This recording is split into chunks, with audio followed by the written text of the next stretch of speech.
הורים לילדים על הספקטרום האוטיסטי או שאובחנו בעיכוב התפתחותי, הסרטון הזה מיועד לכם.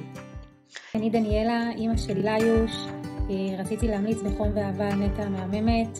נטע מלווה אותנו כבר 4 שנים, אפילו קצת יותר. בעצם עוברת איתנו תהליך, מסע, נקרא לזה ככה. אנחנו באמת ממליצים עליה וממשיכים לאמץ אותה קרוב אלינו. תודה נטע.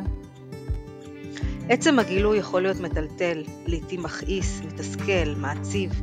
ייתכן שגם אתם חוויתם את הרגע הזה בו ילדכם מובחן והרגשתם שהחלום על ילד מושלם פשוט התנפץ. כי מה בסך הכל אנחנו רוצים? שיהיה עצמאי, שיהיה בריא ושיהיה מאושר. בנוסף, ילדים רבים סובלים גם מבעיות בריאותיות כמו קשיי שינה, בעיות עיכול או תזונה בררנית. חשוב שתדעו, כל אלה אינם חלק מהבחנה, אפשר וצריך לטפל בהם. מה שלא סיפרו לכם זה שיש עוד הרבה מה לעשות, ואני פה לומר לכם מניסיוני ששום דבר אינו סופי.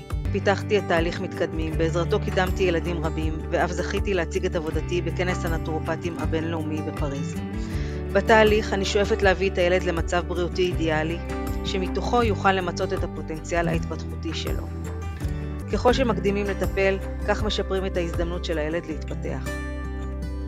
אני נטע פלג ג'רד, אקדמאית בעלת תואר שני, נטורופטית בחירה, בעלת ניסיון של למעלה מ8 שנים, חברת הנהלה באגודת הנטורופטים, ואני כאן בשבילכם. אני מזמינה אתכם ליצור איתי קשר לתיאום שיחת ייעוץ ראשונית ללא עלות.